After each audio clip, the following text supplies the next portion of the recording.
Once baby arrives after pregnancy, you and everyone around you can expect you to be back. But instantly, you feel mentally worse than you did during pregnancy. And everywhere you look, every postpartum influencer is talking about losing the weight and getting your body back like that's postpartum recovery. And it might be making things worse for how you feel. You probably already know this. Pregnancy makes your hormones go completely crazy. What nobody tells you is your hormones don't just snap back. They need a real recovery plan. And whether you get one determines how you feel for months, if not years. I've had 4 children and I actually get my worst anxiety during pregnancy, but understanding those hormonal shifts and the relationship to my mental health sent me deep into the research on how to truly recover and regulate my hormones. And I carried all of that knowledge into my postpartum recovery plan, knowing that my hormones were going to shift again. There are 5 small habits needed to support hormone regulation after pregnancy. The first one is so simple, but actually has some of the highest leverage. And once I knew the science, I started taking it so seriously. The habit is to simply get sunlight in your eyes in the morning. I used to have regular anxiety and trouble falling asleep at night. But once I started making sure that I was drinking my coffee next to a sunlit window and stepping outside in the mornings as early as possible, the anxiety started to let up and I started to fall asleep better and get more restorative sleep and waking up with more energy. This is because that sunlight in your eyes sends the messages to your circadian rhythm that it needs. Here's why it matters so much for your hormones. Your circadian rhythm actually talks to your hormones. So if you're not getting sunlight in your eyes, staying up on a screen late at night, you are disrupting that circadian rhythm and disrupting your hormone balance. By keeping your circadian rhythm on its clock, you're going to have deeper restorative sleep when you get to, which is going to help regulate and restore your hormones as well. Like I said, this is one small habit with a huge ripple effect. The next habit I had to learn the hard way. I want to talk about eating habits, and I was vegan for 2 years, through the end of a pregnancy and then years of breastfeeding after. I thought I was doing everything right, fasting, fruit smoothies, salads, but I didn't realize I wasn't giving my body the raw materials it needed to function. And I think a lot of moms are doing this. Even if it's not because you're vegan, it's because you're surviving on granola bars and coffee. I wish somebody had told me how important protein and healthy fats are for hormone regulation after having babies.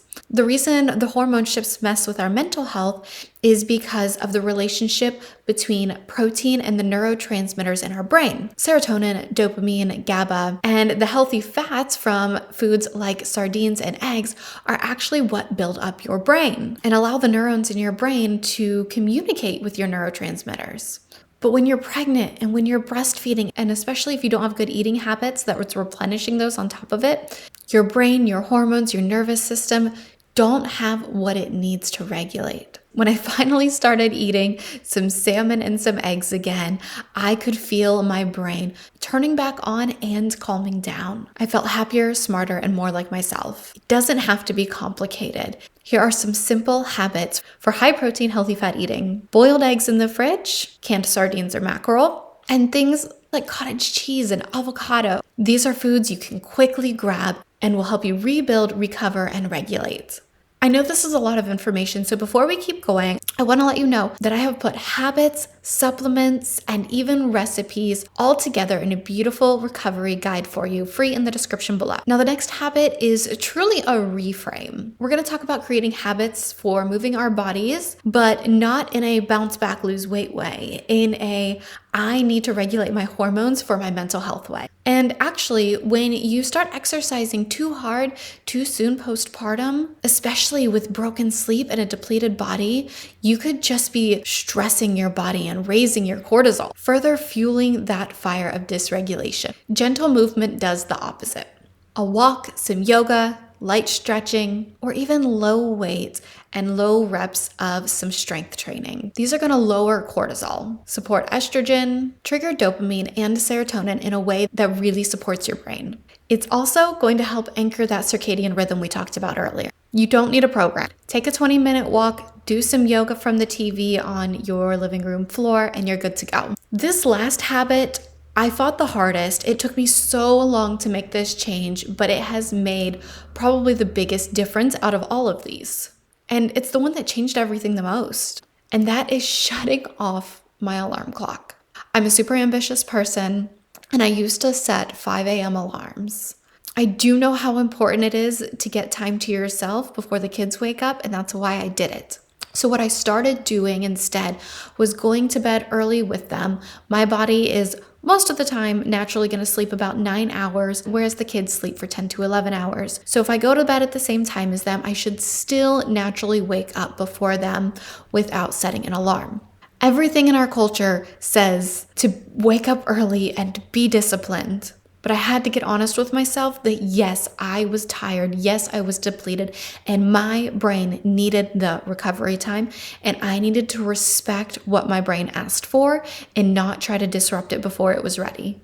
You hear that most adults need 7 or 8 hours of sleep, but with women, it can be anywhere from 9 to 11 hours. When I was breastfeeding, I could stay in the bed for about 11 hours. I quit about 9 months ago. I'm still sleeping about 9 hours a night. Pregnant and postpartum women are not the average adult. Your body is doing an enormous amount of hormonal rebuilding while you sleep. Growth hormone releases, progesterone restores, and your cortisol resets. That process takes longer than you think. I know the broken sleep of postpartum makes getting sleep so hard, and that's why I don't want anybody to be sabotaging their sleep even more with an alarm clock. I have one more habit for you that is also so super simple, and that is just to stay on your prenatal. Most women stop taking it after the baby arrives, but this is exactly when you need to be restoring your body. And if you're breastfeeding, the nutritional demands can be even higher than when you were pregnant.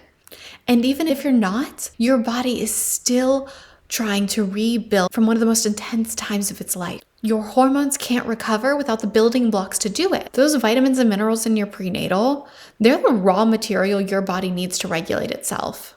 I just did a whole video on why your nervous system won't recover after pregnancy, and it's all got to do with these raw materials your body needs.